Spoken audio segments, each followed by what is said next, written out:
Hola, ¿cómo están? Bienvenidos a todos una vez más a un nuevo encuentro aquí en la pantalla de Luminaria Televisión. Un placer que estén con nosotros. Hoy vamos a estar charlando sobre este tema muy interesante que es cómo sobrevivir en un mundo tóxico. Súper interesante. Vamos a estar conversando con el doctor Teófilo Calvo. Va a ser un placer conversar con él. En minutos les voy a contar quién es él para aquellas personas que no lo conocen antes. Por supuesto, los invito a todos a que se suscriban a nuestro canal de YouTube como Luminaria Televisión. Va a ser un placer tenerlos allí, donde van a poder disfrutar de muchísimas más conferencias y entrevistas, por supuesto, también. Y acá en nuestro Instagram también nos pueden seguir como Luminaria Televisión para disfrutar de más contenido. ¿Quién es Teófilo? Por supuesto, para aquellas personas que todavía no lo conocen, él es químico farmacéutico, director técnico y fundador de Laboratorios Taxon. Es experto en medicina bioreguladora, en cultivos celulares, es terapeuta y acupuntor y divulgador científico. Vamos a enviarle la invitación, así se suma con nosotros a Teo, ahí está. Les sigo contando a aquellas personas que no conocen a Teófilo Calvo. Fundó en el año 2001 Laboratorios Taxon. Es máster en cultivos celulares por la Universidad de Madrid. Es máster en medicina bioreguladora por la Universidad de Alcalá. Ya está aquí con nosotros. Un placer, Teófilo, conversar contigo. Bienvenido a la pantalla de Luminaria Televisión. Pues muchísimas gracias y nada, encantado de estar aquí para que podáis entrevistar y satisfacer curiosidades. Sin duda. Doctor, ¿usted está en Madrid actualmente? Estoy en Madrid, sí. Yo tengo la clínica aquí en Madrid, el laboratorio también, entonces es donde se centra mi actividad, aparte pues la actividad docente. Mañana, por ejemplo, tengo que dar 2 masterclass, me voy hasta Valencia y un poco pues esa es mi dinámica, ¿no? Qué interesante. Eh, el título de esta entrevista es ¿Cómo sobrevivir en un mundo tóxico? ¿Estamos viviendo en un mundo tóxico actualmente? Completamente. Ujú. Mira, hace un rato estaba leyendo a través del Facebook una noticia para poner un botón de muestra, ¿no? Era un estudio que se hizo previo a la pandemia sobre los peces y crustáceos de un río del sur de Inglaterra donde se celebra un importantísimo festival de música anualmente. Durante estos 2 años que han pasado prácticamente desde aquel festival, pues han estado analizando el contenido de esas proteínas de esos pescados o de esos crustáceos, el contenido de supuestos tóxicos que había. Bien, en todas las muestras que se recogieron, aguas abajo del lugar donde se celebró el festival, aparecen todas las muestras con cocaína, con éxtasis, con cannabinoides, con drogas de todo tipo. Al final eso lo comemos. Está pasando en todas las rías aquí, por ejemplo, en España, donde se están observando mutaciones de cambio de sexo que se producen muchas veces en moluscos o incluso en los mismos peces, cuando hay un entorno monosexual, pues algunos de ellos pueden cambiar de sexo pues, con el fin de poder procrear, ¿no? Ujú. Bien, resulta que se están dando unos índices enormes de monosexualidad en muchísimos moluscos en las rías. ¿Por qué? Porque se concentran las aguas residuales, aunque estén tratadas, no podemos eliminar todos los residuos y toda la química que llevan y que están vertiendo a través de nuestros lavabos o de nuestros inodoros a esos ríos, ¿no? La presencia de las hormonas pues que se toman, pues las mujeres se toman la píldora, orinan y esas hormonas acaban en los ríos, en las rías, en las desembocadura también. Y eso está haciendo verdaderos estragos en la productividad de las poblaciones de moluscos de ría. En el norte de España, que es una actividad económica importantísima, pues acabará siendo un problema. Quiero decir que como estamos en un mundo tan industrializado y tan unificado, pues tenemos que estar pagando las consecuencias. Y de hecho, pues estamos viendo montones de enfermedades, que son las que yo me dedico a tratar, que eran muy raras y muy escasas hace 30, 40, 50 años y sin embargo hoy día están creciendo de forma exponencial y aparte es que no hay tratamientos específicamente eficaces para tratarlas. Entonces la respuesta es sí, en un mundo no solamente tóxico, sino cada vez más tóxico. ¿Y cuáles son esas enfermedades más frecuentes que se encuentra usted? Pues mira, las enfermedades que estamos viendo que eran raras hace 5 décadas, vamos a poner, son las alergias. Ujú. Yo soy de esa generación del baby boom, que cuando iba al colegio, ya por los años 70, a finales de 70 o a principios de los 80, no tenía ningún compañero en clase ni conocíamos a nadie en el colegio que tuviera una alergia. ¿A cuántos conocerías hoy? El 50% aproximadamente Todo el mundo. tienen algún tipo de intolerancia o algún tipo de alergia. En aquella época tampoco existían las intolerancias alimentarias. No se conocía a nadie a quien le cayera mal el pan, o la leche, o los dulces. Hoy día tenemos una intolerancia al gluten en prácticamente la mitad de los críos, ¿no? La edad escolar. Estamos hablando de la gente joven que se han gestado, se han desarrollado con esos trigos modificados genéticamente, que tienen gluten muy largo y que irrita mucho, y con muchos aditivos que se incorporan hoy día a la masa del pan. En teoría los llaman, fíjate qué eufemismo, mejorantes panarios, que son sustancias que se le ponen para que sea más esponjoso, gasificantes, antihumectantes, antiapelmazantes, blanqueadores de la masa, estiradores de la masa, etcétera, etcétera. Efectivamente, el pan de hoy día es bastante más agradable, más tierno, más esponjoso, sin Ujú. embargo es mucho más extraño. Entonces, empezando por ahí, que es el primer estadio en el que se empieza a estropear, digamos, a averiar el sistema inmune, hemos dicho alergias, hemos dicho intolerancias alimenticias Ujú. y el otro boom son las enfermedades de tipo autoinmune. Y de ahí estamos hablando, que empezamos desde un colon irritable hasta un Crohn, una colitis ulcerosa, un asma, eh, lupus eritematoso, fibromialgia, etcétera, etcétera, y una que ya es cotidianísima, que es el hipotiroidismo de Hashimoto. Todas tienen también un cierto componente diferenciador, se van un poco ligando a las hormonas, porque no es casualidad que más del 90% de los enfermos de enfermedades autoinmunes sean mujeres, lo cual quiere decir que el componente hormonal tiene que estar jugando ahí un papel importante. Y doctor, ¿cómo podemos nosotros cambiar nuestra alimentación para no caer, no caer en estas enfermedades? ¿O qué cambio deberíamos hacer en nuestras vidas para no llegar a enfermarnos? Qué difícil, porque no solamente la alimentación, es con qué cocinas tus alimentos. Una sartén que está teflonizada, pues el teflón produce un residuo químico que se acumula, que no se puede eliminar del organismo y que veía también hace 2 días un estudio que se vincula este componente con la aparición de cáncer y no es casualidad que las tasas de cáncer están aumentando tanto en las últimas décadas también. Ujú. Entonces, para estar sanos, básicamente tendríamos que retroceder un siglo, volver a meternos en una cápsula del tiempo y volver a retroceder, quitar todo lo que la técnica, la tecnología nos ha aportado, que nos hace la vida más fácil, que también pues nos da, no sé, pues, unas posibilidades de movernos, de incluso médicas, ¿no? El desarrollo tecnológico pues ha llevado pues que hoy día se puedan hacer trasplantes o bypasses autocoronarios, se pueden hacer muchas intervenciones que están aumentando la esperanza de vida. Pero como yo digo siempre, ¿para qué? ¿Para qué quieres vivir más? Si es que estamos todos más enfermos cada vez, ¿no? Al final de lo que se trata es de que lo que vivas, lo vivas con una calidad de vida y que sea una vida digna, ¿no? El hecho de prolongarnos ya la tasa de la esperanza de vida en España, que junto con Japón somos los más longevos del mundo, estamos hablando de unos 85, 86 años. Pero, ¿de qué te sirve si desde los 70 hasta los 86 has pasado 16 años tomando un arsenal de pastillas, ¿no? Y sufriendo y padeciendo pues cualquier tipo de patología? Lo que se trata es de vivir con tranquilidad y con un estado de salud óptimo que te permita pues hacer lo que quieras con tu vida en un estado pues, de plenitud, ¿no? Claro. Entonces, comentando todo eso, pues, ¿qué tenemos que hacer? ¿No?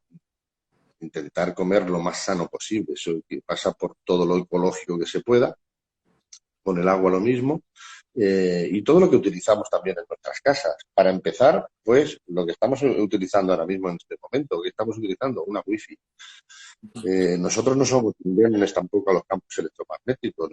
Nuestro cuerpo, nuestro organismo, eh, somos mucha química, todo química, pero estamos, digamos, diluidos en agua y las sales y los minerales y todo lo que tenemos está en forma iónica.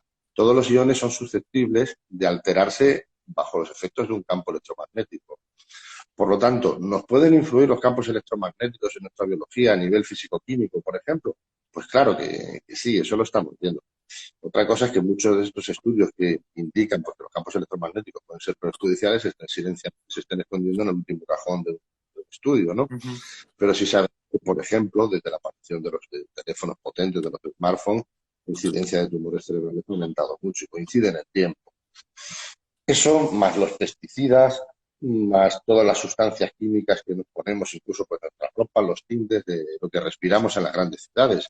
Yo te digo que es que para que pudiéramos estar más sanos tenemos que retroceder en el tiempo y volvernos a la era pre-automóviles, Ujú. porque al fin y al cabo también respiramos esos humos de los vehículos, con los detonantes de las gasolinas, con todo. Y todo eso, aunque uno haga el esfuerzo de decir, bueno, voy a gastar un poco más, voy a comer ecológico, voy a ponerme prendas naturales con tintes naturales, no voy a tener la wifi en casa permanentemente prendida, pero al final vives en una gran ciudad, mucha gente vive en una gran ciudad, y que respiras con qué lavas tus verduras, con qué agua haces tus alimentos, tus cocinas, ¿no?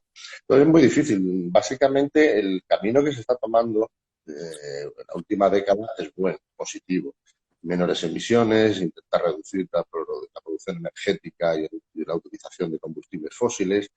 Se está viendo cómo hay una conciencia mucho mayor y la gente empieza a buscar el alimento ecológico, pero con todo y con eso, pues estamos rodeados de un montón de químicos, de barnices, pinturas, de desinfectantes, de productos de limpieza para el hogar que se van acumulando y que los tenemos ahí presentes y que, por supuesto, hay patologías que derivan de ellos. Aquí Marcos nos pregunta, ¿es posible otro tipo de desarrollo tecnológico? Difícil, difícil si no nos planteamos qué es lo que queremos. Eh, ¿Se puede vivir con mucho menos desarrollo tecnológico? Por supuesto, lo hemos demostrado durante generaciones, ¿no? Que se podía vivir perfectamente. Pero es que ahora nuestros hijos nos piden un smartphone de última generación cuando ya tienen 12 años. Que pretendemos estar instalados no sé, en pirámide tecnológica que no tiene fin y que eso lo primero que tiene que hacer la gente es concienciarse de qué es lo que quiere hacer con su vida y con su estado de salud. ¿Hasta dónde ponemos el límite? ¿Qué es lo que queremos hacer? ¿Hasta dónde queremos llegar? El siguiente paso será la inteligencia artificial. Eso va a cambiar el mundo. Eso va a prescindir también de la, la, la, la intervención del ser humano en cualquier proceso productivo. Que se implemente la inteligencia artificial para que nos quieren ya. Entonces, pues todo eso es muy complicado. Lo que tenemos que definir es hasta dónde queremos progresar en ese sentido, porque para hacer este smartphone que está grabando ahora mismo y que está emitiendo, Ujú. hace falta un montón de tecnología, un montón de metales, algunos de ellos son metales pesados, de plásticos y de cosas que han contaminado muchísimo para que yo tenga esto aquí ahora delante. Entonces la pregunta es esa, ¿no? ¿Hasta dónde queremos llegar? ¿Hasta dónde nos va a merecer la pena ganas a la comunidad o un desarrollo tecnológico, una vida más cómoda, aviones más rápidos, medios de transporte más cómodos, confortables y rápidos? Pero que todo eso tiene un precio, todo eso tiene un coste y lo estamos pagando. Porque desde hace 30 o 40 años yo en la consulta veo hago miles de consultas al cabo del año y te puedo decir que ya es rara la persona que no viene con algún tipo de alergia, mayor o menor, o intolerancia alimenticia. Según datos de la OMS, de la Organización Mundial de la Salud, para el 2050 la totalidad de la población occidental tendrá algún tipo de alergia. Yo pienso que la OMS se está equivocando, como normalmente hace. Ujú. Si no, pues me remito a los temas de la pandemia, disparates que se han cometido en su nombre, ¿no? Al ritmo que vamos, que es una progresión geométrica, no vamos a tener que esperar hasta el 2050. Yo calculo que para el 2030, 2035, la totalidad de la población seremos alérgicos. Wow. Wow. Eso es serio. Si no quitamos todos esos contaminantes de nuestras vidas, de nuestro entorno, pues acabaremos así, con alergias, con enfermedades autoinmunes y tratamientos de momento que sean eficaces tampoco hay Básicamente ese tipo de enfermedades se tratan con antihistamínicos para quitar la molestia, la rinorrea o los picores. Se tratan con corticoides cuando producen dolores e inflamaciones o ya riesgos de shock anafiláctico en algunos casos. Y se tratan con anticuerpos monoclonales de última generación que son costosísimos. Estamos hablando de algunos de ellos cuestan cada inyectable alrededor de 1.000 euros y los hay muchísimo más caros todavía. Pero es que yo tengo pacientes que se ponen hasta 4 de esos inyectables al mes. O sea, no podemos tener tantos enfermos, miles y miles, poniéndose tratamientos que cuestan 4.000 euros mensuales. Es imposible. Y más en las proporciones en las que está aumentando. Eso no va a haber ningún país que se pueda permitir, no sé, financiar eso.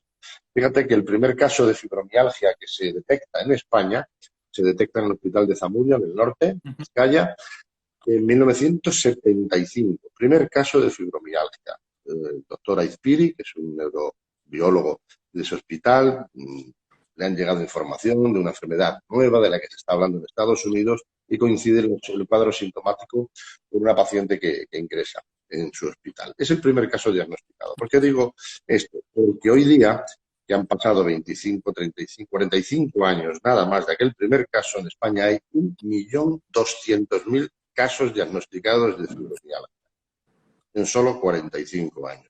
Y es la fibromialgia una de esas enfermedades autoinmunes que requieren unos altísimos costos de tratamiento. Y esa es la tendencia, pero no solamente esa. Los cuadros de asma, las diabetes de tipo autoinmune, las cirrosis autoinmunes, espondilitis anquilopoyética, el lupus eritematoso, el hipotiroidismo de Hashimoto que se va a cebar con la mujer y que prácticamente no van a quedar dentro de 20 años una que no lo tenga. Todo eso hay que tratarlo y todo eso tiene un altísimo costo. Entonces, si esto es lo que buscábamos, lo que queríamos con el desarrollo tecnológico, pues esta era la cara B de la moneda que también venía. El desarrollo tecnológico tiene sus dos caras. Doctor, ¿usted no cree también que hoy en día tenemos acceso más inmediato a ciertos paliativos del dolor, por ejemplo, o remedios? Sí, ahora tenemos mucho más acceso, es lo que decía. El desarrollo y la investigación científica pues nos ha dotado de muchas herramientas. Pero esas herramientas todavía son muy insuficientes.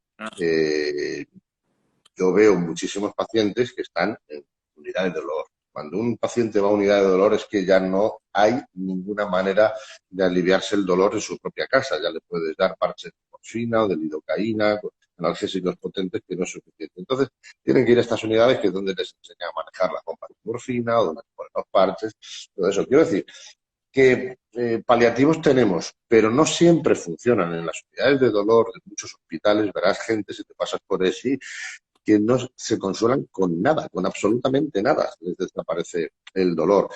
Y lo más triste es que tienen enfermedades que no tienen cura. La semana pasada veía yo a una paciente con 41 años llena de dolores que la han mandado a unidad de dolor. Y dice, lo tuyo, hay que acostumbrarse porque no tenemos solución para esa enfermedad y simplemente con una espondilitis muy severa y te mandamos a unidad de dolor para que ellos ya te vayan. Esta paciente tiene 41 años. O sea, me estás diciendo que a los 41 años tu médico te está diciendo acostúmbrate a sufrir para el resto de tu vida. Eso es lo triste de jugar un poco a este riesgo de todos estos contaminantes que se están llevando en distintos órganos y yo creo que están detrás de las enfermedades autoinmunes, es el precio a pagar. Y a nadie le gustaría que le dijeran eso. Con 41 años vaya usted a una unidad de dolor y vaya acostumbrándose. ¿Qué es la toxicidad acumulativa? Bien, tóxico es cualquier cosa que nuestro organismo vaya a rechazar y pueda provocar algún tipo de, digamos, de incomodidad o de inflamación, lo vamos a considerar tóxico. Hay tóxicos que los podemos respirar o comer, pero que los eliminamos fácil. Esos no preocupan mucho porque probablemente sean de naturaleza química soluble en agua y eso se puede eliminar fácilmente. Correcto. Esos no nos preocupan mucho porque tienen rápida entrada pero muy rápida salida. El problema son moléculas de tipo liposoluble, eso quiere decir que se disuelven en grasa y que se pueden acumular en tejidos grasos. Entran en los adipocitos del tejido adiposo o en otros tejidos que también tengan mucha afinidad por la grasa, o moléculas grasa tengan afinidades por ese tipo de tejidos. Me estoy refiriendo al sistema nervioso. Entonces, hay determinados componentes químicos o metales pesados que sí que entran y se quedan durante mucho tiempo en nuestro sistema nervioso. El caso más famoso, el mercurio. Bien, como una vez que entra se une a determinadas estructuras celulares, el mercurio no sale fácilmente. De hecho, los estudios arrojan un dato estremecedor, y es que la vida del mercurio en nuestro organismo ronda los 40 años. Es decir, si tú te intoxicas con mercurio hoy, hasta dentro de 40 años, tu organismo va a eliminar la mitad. Solamente la mitad. Dentro de 40 años te quedará todavía la mitad de lo que ingeriste hoy. Claro, la toxicidad entonces es una toxicidad que se va acumulando. ¿Por qué? ¿Por dónde nos viene el mercurio? Hay distintas fuentes, aunque es cierto que las autoridades sanitarias o en materia de salud pues van prohibiendo cosas. Ya se prohibió, acuérdate, en la década de los 70 el famoso insecticida, el DDT, que pasa a placa catastrófica y que, bueno, provocó unos desastres ecológicos tremendos. Lo mismo está pasando con el mercurio. Se está sustituyendo ya de cuantos más componentes industriales, mejor. El mismo plomo. Antes había muchas pinturas que tenían una base de plomo para la pintura blanca. De hecho, se llamaba así, blanco de plomo. Y todavía, hoy día, en la pintura al óleo existe el blanco de plomo.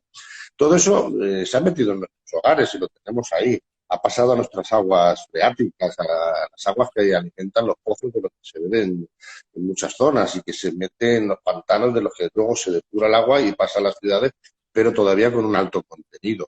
Eso. ¿Qué quiere decir? Que todos los días estamos ingresando algo y eso es lo que se llama la toxicidad acumulada.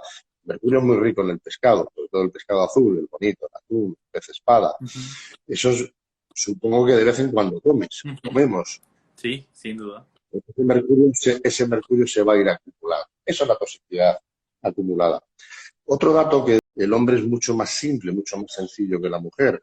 Sin embargo, la mujer está obedeciendo a ritmos mensuales y donde entran en juego muchas hormonas, se retiran otras. Entonces, la cantidad de hormonas esteroídicas que intervienen en la vida, digamos, cotidiana de la mujer es muchísimo más compleja. Bueno, pues de las botellitas de agua tomamos ese bisfenol que puede alterar hormonalmente a las mujeres. Eso va también a los ríos, donde se tiran botellas y van los plásticos. En definitiva, un desastre, por eso mires por donde lo mires. Todo eso que se tira al campo, ese señor que limpia o cambia el aceite de su coche y lo tira allí en el campo, tenga en cuenta que cuando llueva eso va a aparecer en el pantano y que los sistemas de depuración no pueden con todo. Por lo tanto, tenemos que hacer un seguimiento muy, muy riguroso y sobre todo concienciar, una conciencia muy potente en los chavales desde los colegios, que no se puede contaminar, que hay que reciclarlo y que nos sobra casi todo lo que tenemos. El educar es súper importante, ¿no? Muchísimo. Sí, porque son el futuro los chavales. Entonces, yo le doy muchísima importancia a eso. A veces comento que hay cosas importantísimas que deberían introducirse en los planes de estudio de los colegios desde muy niño, que por supuesto es muy importante la literatura, la matemática, la física, pero ¿por qué no se enseña nutrición? Para que sepan comer, cómo alimentarse. Claro. Por ejemplo, cosas de estas, medio ambiente, ecología, porque si los concienciamos desde muy niños, cuando son todavía maleables, en buen sentido, con la mejor intención, pues construiremos una sociedad de críos que cada vez que, a medida que vayan creciendo y progresando, pues serán mucho más conscientes de pues, una vida de respeto hacia la naturaleza, hacia el ecosistema, por la salud. Entonces, eso no se hace. Bueno, se hace ahí algunas, digamos, cosas que veo en los colegios que hacen pues, jornadas y tal, pero que eso debería ser asignatura obligatoria. ¿Por qué? Pues porque en la gente mayor es más impermeable. Yo lo he visto, que a mí me gusta la pesca y, por ejemplo, no he visto gente, con todo el respeto del mundo y respeto a su profesión, que además es durísima, no he visto gente más sucia que los mismos pescadores en la mar. Nos quejamos de que el mar está lleno de trozos de plástico, de redes, de botes. Yo he subido a barcos pesqueros, se comen el bocadillo, el papel de aluminio lo tiran por la borda, la botella la tiran por la borda, la lata la tiran por la borda, tienen la costumbre de no querer llevar basura. Entonces, Claro, esa gente que lleva toda la vida con ese tipo de hábitos es muy difícil de educar. Entonces, insisto siempre que todo esto se tiene que introducir de manera fácil. Aquí Chechi nos comenta, madre dentista, las tapaduras eran con mercurio antes. Sí, claro. Esa es otra de las grandes fuentes de mercurio hasta hace poco. Ya se están utilizando en pastes de otro tipo de compuestos que no tengan mercurio. Claro. Pero durante generaciones, básicamente durante décadas y décadas, se estuvo utilizando la amalgama de mercurio. Yo a muchos pacientes les hago que se hagan un estudio de la boca, Ujú. porque tienen muchas amalgamas, sobre todo cuando tienen procesos de nerviosismo, ansiedad, insomnio, irritabilidad, que son cuadros típicos que da la intoxicación crónica por mercurio. Entonces, intento descubrir si hay alguna amalgama que esté cediendo algo de mercurio que se pueda estar absorbiendo en boca o bien a través de la encía y que pueda ser el origen del problema. Entonces, las amalgamas hay que revisarlas y, a la medida de lo posible, cambiarlas, haciendo un buen puente de oclusión para que no se ingiera nada, ningún vapor de mercurio al fresarlo, porque el extraerlo de mala manera también puede dar problemas. Claro. Se haga una nube de mercurio. Entonces siempre digo que buenos profesionales que hagan un buen dique bien ocluido y que se quiten cuantas amalgamas se puedan quitar, mejor. Tarde o temprano la amalgama puede rajarse y por ahí es un foco de contaminación.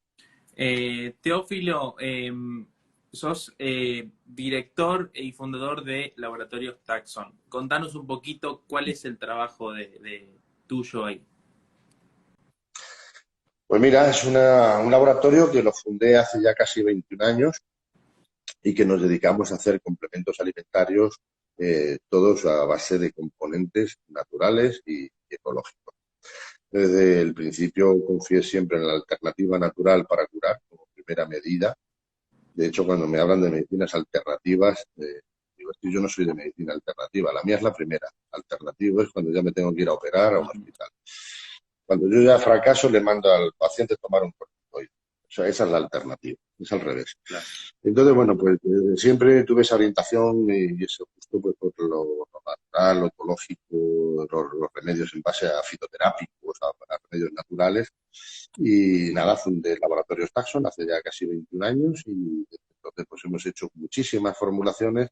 Tenemos un abanico muy, muy grande terapéutico después de tantos años y muy contentos con los resultados. Es decir, muchas terapias se pueden abordar con cosas muy, muy naturales sin tener que entrar en el mundo del fármaco sintético.